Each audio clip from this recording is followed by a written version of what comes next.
ஓம் சாய்ராம் சாய்பாபாவின் சரித்திரம் சாய் குடும்ப உறவுகள் அனைவருக்கும் என் அன்பு வணக்கம். இன்றைக்கி ரொம்ப ரொம்ப முக்கியமான பதிவு. ஏன்னா இன்றைக்கி ரொம்ப ரொம்ப விசேஷமான நாள். வருஷத்துக்கு ஒரு தடவை வரக்கூடிய ஒரு விசேஷமான நாள் மாசி மகம். இந்த வீடியோவை தயவு செய்து கடைசி வரைக்கும் ஸ்கிப் பண்ணாமல் பாருங்கள். நீங்கள் ஸ்கிப் பண்ணிட்டீங்கன்னா இன்றைக்கி ஏன் ஸ்கிப் பண்ணோன்னு சொல்லிட்டு நீங்கள் தான் ஃபீல் பண்ணணும். ஸோ தயவு செய்து கடைசி வரைக்கும் ஸ்கிப் பண்ணாமல் பாருங்கள். ரொம்ப ரொம்ப இம்பார்ட்டண்ட்டான ஒரு விஷயத்தை நான் சொல்ல போகிறேன். நம்ம சேனலில் இப்போ தான் நீங்கள் ஃபஸ்ட் டைம் பார்க்குறீங்கன்னா கண்டிப்பாக நம்ம சேனலை சப்ஸ்கிரைப் பண்ணிக்கோங்க. இந்த வீடியோக்கு லைக் பண்ணுங்கள். நான் தினைக்கும் தினம் ஒரு பரிகாரம் அப்படின்னு சொல்லிட்டு டாப்பிக்கில் நமக்கு அன்றாட வாழ்க்கையில் நம்ம செஞ்சுக்கக்கூடிய ஒரு பரிகாரத்தை நான் உங்களுக்கு சொல்லுவேன். எப்போவுமே நீங்கள் இதை வீட்டில் இருந்தே செஞ்சுக்கிற அளவுக்கு ரொம்ப சுலபமான பரிகாரங்களாக தான் இருக்கும். ஸோ நீங்களே உங்களுடைய எல்லா விஷயங்களையும் நிறைவேற்றிக்கிற அளவுக்கு ஈஸியான பரிகாரங்களாக இருக்கும். அது மட்டும் இல்லாமல் நம்ம சாய்பாபாவுடைய கதைகளில் லீலைகளை நம்ம சொல்லிக்கிட்டு இருக்கோம். ஸோ கடைசி வரைக்கும் நம்ம வீடியோவை ஸ்கிப் பண்ணாமல் பாருங்கள். நம்ம சேனலை சப்ஸ்கிரைப் பண்ணி வச்சுக்கோங்க. ஓம் சாய்ராம்.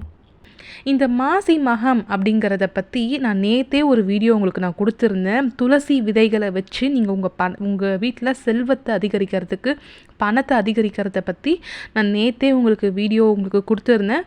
வீடியோ பார்க்கலன்னா நான் கீழே டிஸ்கிரிப்ஷனில் அந்த லிங்க் கொடுக்குறேன். கண்டிப்பாக செக் பண்ணி பாருங்கள். கூடவே இந்த வீடியோ ஃபுல்லாக ஸ்கிப் பண்ணாமல் பாருங்கள்.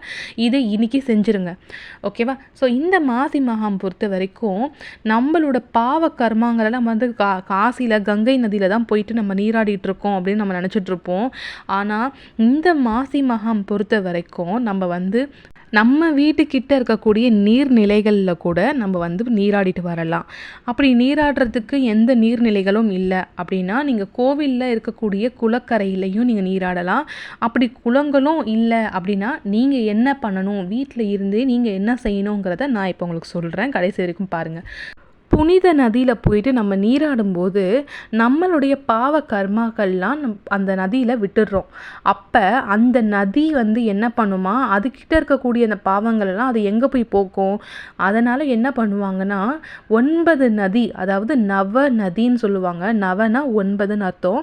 அந்த 9 நதியில் இருக்க தண்ணியில் கொண்டு இந்த கும்பகோணமில் இருக்கக்கூடிய மகா குளத்தில் கரைச்சி விட்டுருவாங்க. அந்த தண்ணியாக கரைச்சி விட்டுருவாங்க. அப்போ அந்த மாதிரி பண்ணும்போது அந்த நதியில் இருக்கக்கூடிய பாவ கர்மாக்கள் கழிஞ்சிருது அப்படின்றது ஒரு ஐதீகம். அது மட்டும் இல்லாமல் நம்ம போயிட்டு இந்த புனித நதியில் நீராடுறதுனால 3 சிறப்பு விசேஷமான விஷயங்கள் இருக்குது. அது என்னன்னு பார்த்தீங்கன்னா, அந்த நதியில் போய் நம்ம ஃபஸ்ட்டு டைம் தலையை முழுகி எழுஞ்சிக்கும் போது நம்மளுடைய பாவ கர்மாக்கள் எல்லாம் நதியோட போயிடுது. 2வது தடவை நீங்கள் முங்கி எழுந்துக்கும் போது நீங்கள் செஞ்ச பாவத்துக்கு ஈக்குவலான உங்களுக்கு புண்ணியங்கள் சேருது. 3வது தடவை நீங்கள் மறுபடியும் முங்கி எழுஞ்சிக்கும் போது நீங்கள் செஞ்ச புண்ணியங்களுக்கு சிவபெருமானே உங்களுக்கு என்ன ஆசி வழங்கலாம் அப்படின்றத கன்ஃபியூஷனில் யோசிப்பாராம். அந்தளவுக்கு புண்ணிய கர்மாக்கள் நம்மக்கிட்ட வரும் அப்படிங்கிறது ஒரு ஐதீகம். அது மட்டும் இல்லாமல் முருகப்பெருமான் சிவபெருமானுக்கு பிரணவ மந்திரத்தை சொன்னதே இந்த மாசி மகம் அன்னைக்கு தான். அது மட்டும் இல்லாமல் வருண பகவானுக்கும் அவர்கிட்ட இருக்கக்கூடிய சாபத்தையும் தோஷத்தையும் நீக்கினால இன்னைக்கு தான் சிவபெருமான் வருணன் கிட்ட இருக்கக்கூடிய இந்த சாபத்தையும் தோஷத்தையும் நீக்கி அவர் பாவத்தில் இருந்து விடுபட்டு ஆசை வழங்கியிருக்காரு இந்த நாள் அன்னைக்கு. அதனால தான் இந்த நாள் ரொம்ப ரொம்ப விசேஷமான நாள். இன்னைக்கு தலைக்கு நீங்கள் போயிட்டு புனித நதியில் நீராடுறது ரொம்ப ரொம்ப விசேஷம்.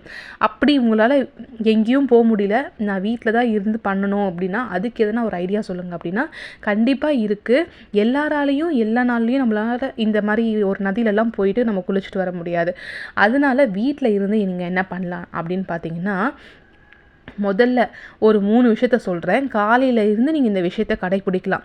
ஒரே ஒரு விஷயத்த மட்டும் ஈவினிங் டைமில் கடைப்பிடிச்சிக்கோங்க. அது என்ன அப்படின்னு பார்த்தீங்கன்னா, நம்ம வீட்டில் எல்லார் வீட்லேயும் பொதுவாக இப்போ உருளி இருக்கும். அந்த உருளியில் பூக்களை போட்டு டெக்கரேட் பண்ணிக்கோங்க. அதில் மிதக்கிற கேண்டில் இருக்குது பார்த்தீங்களா, அதாவது நடுவில் ஒரு விளக்கு ஏற்றியோ இல்லை ஒத்த படையில், அதாவது 1, 3, 5, 7 இந்த மாதிரி உங்கள் உருளியோட சைஸுக்கு ஏற்ற மாதிரி நீங்கள் விளக்குகள் அந்த தண்ணியில் மிதக்க விடலாம். மிதக்க விடுறது தான் இந்த மாசி மகம் அன்னைக்கு நல்லது.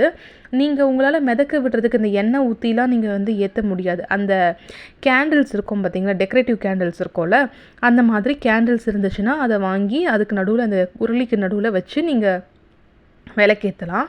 அந்த டைமில் நீங்கள் தண்ணியில் விளக்கேற்றி நீங்கள் வந்து வழிபடுறது நல்லது. இதை வந்து ஈவினிங் டைமில் பண்ணிக்கோங்க. உருளியில் விளக்கேற்றுறத நீங்கள் ஈவினிங் டைமில் பண்ணிக்கோங்க. அடுத்ததாக பார்த்தீங்கன்னா, உங்கள் வீட்டில் இருக்கக்கூடிய அம்பிகை, அம்பாள், உங்களுக்கு பிடிச்ச அம்பிகை எந்த கடவுளோ அது வந்து ஃபோட்டோவாக இருந்தாலும் சரி, இல்லை விக்கிரகமாக இருந்தாலும் சரி, அந்த அம்பிகைக்கு நல்ல ஒரு தாழம்பூவால் ஆன குங்குமம், அந்த குங்குமத்தில் நீங்கள் அர்ச்சனை பண்ணணும். 108 தடவையோ, இல்லை உங்களுக்கு ஏற்ற மாதிரி 1008 தடவையோ, இல்லை 27 தடவையோ, 9 தடவையோ, இந்த மாதிரி நீங்கள் வந்து அர்ச்சனை பண்ணணும். அர்ச்சனை பண்ணிவிட்டு அந்த குங்குமத்தை யாருக்கும் நீங்கள் ஷேர் பண்ணிக்காதீங்க. தனியாக ஒரு டப்பாவில் பாக்ஸில் போட்டு எடுத்து வச்சுக்கோங்க. நீங்கள் மட்டுமே பயன்படுத்தணும் அந்த குங்குமத்தை. நீங்கள் பூஜையை முடித்ததுக்கப்புறமா உங்கள் கணவரை வந்து உங்கள் நெத்தியில் அந்த குங்குமத்தை வச்சு விட சொல்லுங்கள். நீங்கள் அந்த குங்குமத்தை யாருக்கும் கொடுக்காதீங்க. நீங்கள் மட்டுமே தான் யூஸ் பண்ணிக்கணும். ஓகேவா? இது ஒன்று. இந்த விஷயத்த நீங்கள் எப்போ வேணால் பண்ணலாம். ஏன்னா இன்றைக்கி நாள் ஃபுல்லாக மாசி மகம் இருக்குது. அதனால் நீங்கள் இதை எப்போ வேணால் பண்ணலாம். இந்த ராவு காலம், யமகண்டம், இந்த டைம் 2 டைமை மட்டும் விட்டுட்டு மீதி எந்த டைமில் வேணால் நீங்கள் இந்த விஷயத்த நீங்கள் பண்ணலாம்.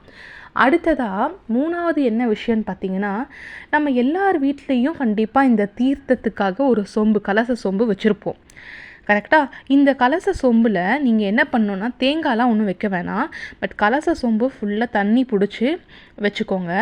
அந்த கலச சொம்பில் பூ, ஏலக்காய், கிராம்பு, பச்சை கற்பூரம், ஜவ்வாது, அதுக்கப்புறம் பன்னீர், இந்த மாதிரி வாசனையான திரவியங்களை நீங்கள் வந்து இதுக்குள்ளே போடணும். புனுகு, அரகஜா, இந்த மாதிரியான வாசனையான திரவியங்களை இதுக்குள்ளே சேர்த்துக்கோங்க. இதுக்குள்ளே சேர்த்துட்டு காலையிலையும் சரி மாலையிலையும் சரி நீங்கள் வந்து இந்த தண்ணியை வச்சுடுங்க. அந்த கலசத்தை சாமிக்கிட்ட வச்சுட்டு உங்களுடைய பிரார்த்தனைகளை கடவுள்கிட்ட கொடுத்துருங்க. உங்களுக்கு எந்த ஒரு வேண்டுதலாக இருந்தாலும் சரி, அது பொருளாதாரமான வேண்டுதலாக இருந்தாலும் சரி, இல்லை உங்களுக்குள்ளே இந்த குடும்பத்துக்குள்ளே இருக்கக்கூடிய கணவன் மனைவிக்குள்ளே இருக்கக்கூடிய அந்யூன்யம் வந்து இன்னும் பெருகணும் அப்படின்னாலும் சரி, குழந்தை பெருகணும்னாலும் சரி, எந்த விஷயமாக இருந்தாலும் சரி, இந்த மகாமுக்கு நீங்கள் வேண்டிக்கிட்டீங்கன்னா அது நடக்கும். அதாவது இன்றைக்கி இந்த மகாமுக்கு வேண்டிக்கிட்டு வரக்கூடிய அடுத்த வருஷம் மகாம் அதுக்குள்ளே நீங்கள் அந்த பிரார்த்தனையை உங்கள் கையில் உங்களுக்கு வந்து சேர்ந்துடும். அதுதான் இந்த மாசி மகமோட ஒரு விசேஷமான தன்மை. அதனால் கண்டிப்பாக இன்றைக்கி யாரும் மிஸ் பண்ணிடாதீங்க.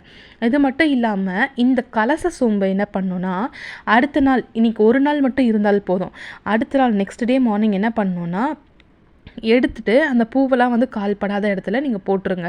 அதில் கண்டிப்பாக அந்த தண்ணிக்குள்ளே மஞ்சள் இருக்கணும். ஒரு மஞ்சள் தூள் வந்து ஒரு சிட்டிகைனாச்சும் கலந்து வைங்க. ஏன்னா மஞ்சள் இல்லாத கலசமே இருக்காது.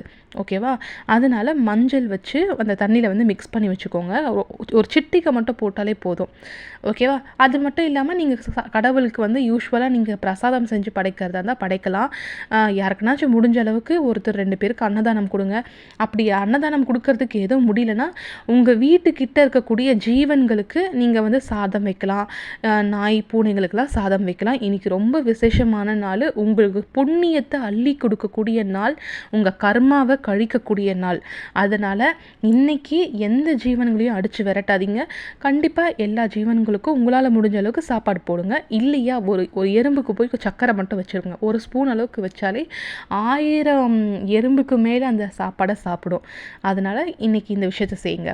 இப்போது நெக்ஸ்ட் டே நீங்கள் அந்த கலச சொம்பில் இருக்கக்கூடிய தண்ணியை என்ன பண்ணணுன்னா, வீடு பூரா தெளிச்சு விட்டுருங்க. உங்கள் வீட்டில் யாரெல்லாம் இருக்காங்களோ அவங்க தலையிலையும் தண்ணி அந்த லேசாக தெளித்து விட்டுருங்க. வீடு ஃபுல்லாக தெளிச்சு விட்டுருங்க. இல்லைனா அந்த தண்ணியை நீங்கள் வீடு துடைக்கிறதுக்கு பயன்படுத்திக்கலாம். அந்த தண்ணியை நீங்கள் மீதி இருந்துச்சுன்னா ஒரு பாட்டிலில் ஸ்டோர் பண்ணிவிட்டு அடுத்த வாரம் வீடு துடைக்கும் போது அந்த தண்ணியை மிக்ஸ் பண்ணி நீங்கள் வந்து வீடு துடைக்கிறதுக்கு பயன்படுத்திக்கலாம். அப்படியும் மீறி உங்களுக்கு தண்ணியில் வந்து அந்த பொருள்லாம் போட்டதுனால தண்ணியில் ஒரு மாதிரி பாசை பிடிச்ச மாதிரி வரும் அப்படின்னு நினச்சிங்கன்னா, கால் படாத இடத்துல ஒரு செடிகள்கிட்ட ஊற்றிடுங்க. அது ஒன்றும் பிரச்சனை கிடையாது. அடுத்த நாளே நீங்கள் எடுத்துகிட்டு நீங்கள் யூஸ் பண்ணிக்கலாம். அதனால் இந்த மாசி மகாம் நாள் அன்னைக்கு யாரும் மிஸ் பண்ணிடாதீங்க. தீர்த்தக்கரைக்கு போயிட்டு நீங்கள் வந்து புனித நீராடணும் அப்படின்னு சொல்லிட்டு முடியல அப்படின்னா நீங்கள் இந்த விஷயத்தை பயன்படுத்திக்கோங்க. காலையில் வந்து குளிச்சுட்டு நீங்கள் வந்து கடவுள்கிட்ட நார்மலாக இந்த 3 விஷயத்த பண்ணிங்கனாலே உங்களுக்கு நல்ல நல்ல ஐஸ்வர்யங்கள், செல்வங்கள் சேரும். கண்டிப்பாக இந்த நாள் அன்னைக்கு இந்த விஷயத்த ஃபாலோ பண்ணி கடவுள்கிட்ட உங்களுடைய பிரார்த்தனையை வச்சு நிறைவேற்றிக்கோங்க. ஸோ இந்த வீடியோ உங்களுக்கு பிடிச்சிருக்கோன்னு நம்புகிறேன். கூடிய சீக்கிரம் சாய்பாபாவுடைய லீலாவை நான் சேர்க்குறேன். இது வரைக்கும் நம்ம வாட்ஸ்அப் குரூப்பில் ஜாயின் பண்ணாதவங்க ஜாயின் பண்ணிக்கோங்க. இந்த வீடியோ பிடிச்சிருந்ததுன்னா ஒரு லைக் பண்ணிக்கோங்க, ஷேர் பண்ணுங்கள், மறக்காமல் நம்ம சேனலுக்கு சப்ஸ்கிரைப் பண்ணுங்கள். ஓம் சாய்ராம், ஜெய் சாய்ராம்.